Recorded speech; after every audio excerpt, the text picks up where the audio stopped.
Welcome to Totally Random Horror Films Cheap Reviews. I'm Tom.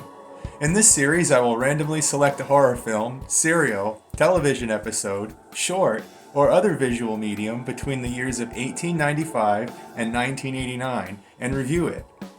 For my fourth episode, I randomly selected one of many adaptations of Washington Irving's 1860 short story, The Legend of Sleepy Hollow. This is a 1922 film called The Headless Horseman.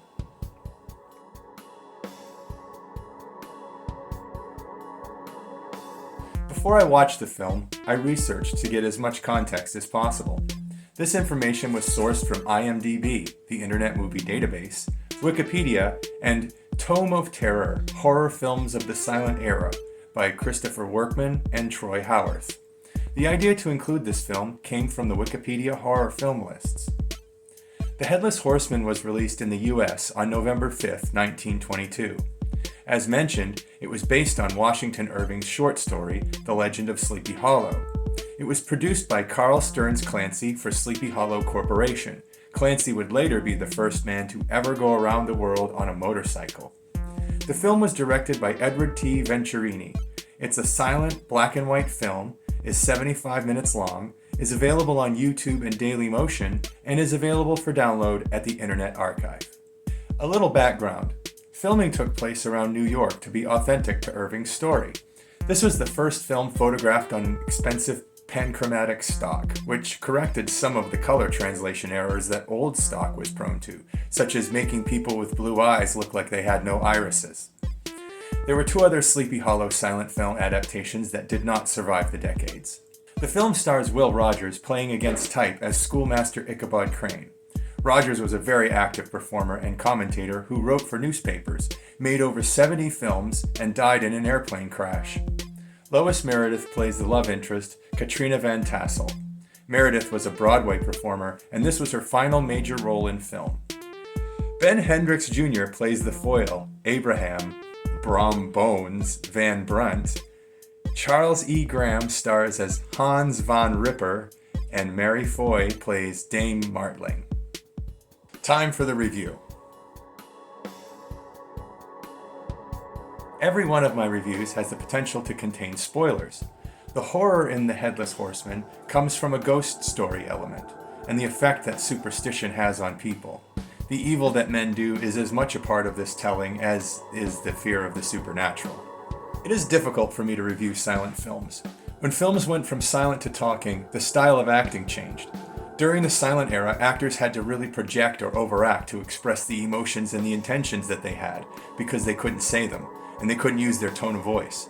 When talking was an option, the necessity for the overacting and projection went away, and the actors in films could behave closer to the way we would in real life. Going back and watching the silent films now, I'm not used to the acting style and lack of tonal cues, so it's hard for me sometimes to determine whether something is being played for laughs, whether it's intended to be serious, or even if the acting is bad, but I'll do my best. In the town of Sleepy Hollow, we are introduced to Katrina, the prettiest girl in town and daughter of a rich farmer. We are then introduced to Abraham Van Brunt, also known as Brom Bones, who is the dashing neighborhood hero and suitor to Katrina. The new Yankee schoolmaster, Ichabod Crane, is on his way to the town of Sleepy Hollow. He's constantly reading books about witchcraft. When he arrives, he is introduced to the most important townsfolk, including the father of Katrina, Baltus Van Tassel, and the innkeeper and his wife, who already don't approve of the Yankee in their midst. Crane charms all the girls. Brom warns that Crane should keep his eyes off Katrina. I'd say by today's standards, Will Rogers seems to have been playing Crane as a comedic character. The Headless Horseman is introduced using double exposure tricks, and I think it's a very sharp-looking effect. The skeleton hand is a nice touch. Crane runs a tight ship at school, shaming children with dunce caps and cracking down on note passing. When one of the students speaks flippantly of Katrina, Crane chases him into the yard and gives him a thrashing before running him off. I believe beating children at school was more culturally acceptable back then, but the boy goes home and riles up his parents to try and get Crane fired. Crane leads church singing practice. He gives more attention to Katrina than anyone, infuriating Brom even more. Brom asks Katrina to marry him, and when she refuses, he swears vengeance on Crane. Crane is really after Katrina's family's money, so he makes it his priority to woo her. While the two spend time together, a nearby Brom overhears Crane speak of his obsession with the supernatural. Brom hatches a plan to get even. The character Brom is playing would normally be a villain, but in this case there is so little to like about Crane that I feel kind of ambivalent about the situation. Late that night, Brom and his goons break into the schoolhouse and turn it over. This is the first, most obvious shot of the film that uses the day for night technique, which is repeated many times and never corrected. The next day, Crane believes that witches wrecked his schoolhouse. He's primed to believe the supernatural, so he is unnerved when a black cat crosses his path. Later, he breaks a mirror, and these incidents inform the audience of his rising tension. Crane attends a church service. The service goes on so long and the sermon is so boring that everyone falls asleep. This ends with a great gag.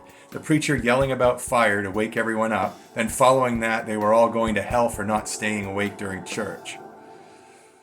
The townsfolk, believing that witches had something to do with his classroom being tossed, start to suspect that Crane is in league with witches. His knowledge of the supernatural only boosts their certainty. The innkeeper and his wife invite Crane for dinner, and when they find that Crane believes in his regular contact with spirits, they demand that he leave Sleepy Hollow. The next day, the townsfolk discuss the situation. One actually uses critical thinking skills and declares that there isn't enough evidence to prove that Crane was connected to witches. Brom Bones, overhearing and knowing that more solid evidence is necessary, hires a child to pretend that Crane put a curse on him.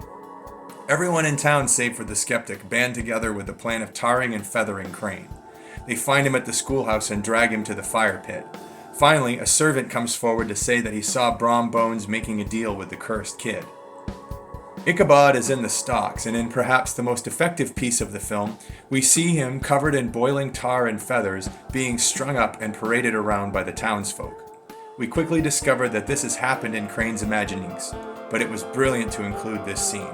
It subverted the audience's expectations while showing them the potentially dire results of his situation, perhaps the most memorably chilling moment in the film.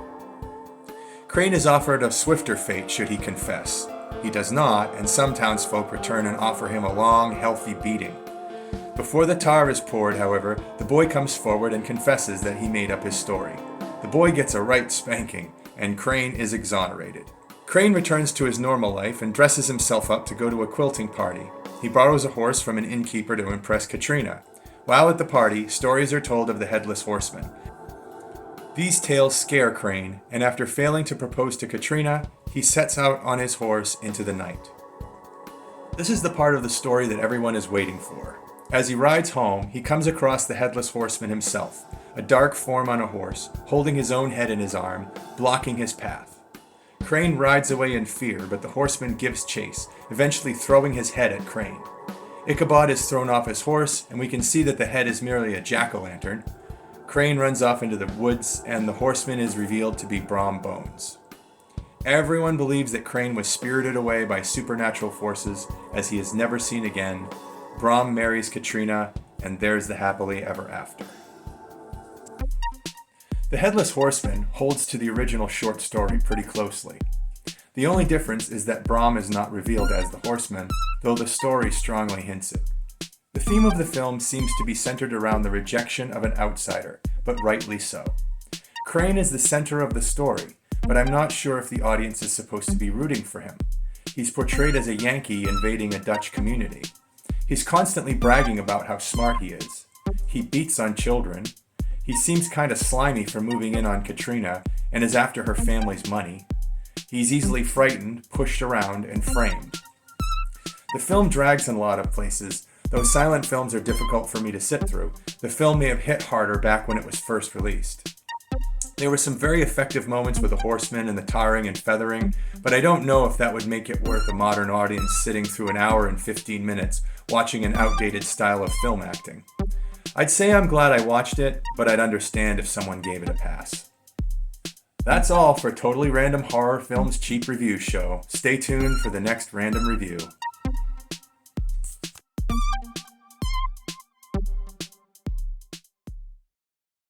Hans. Yeah. Yeah.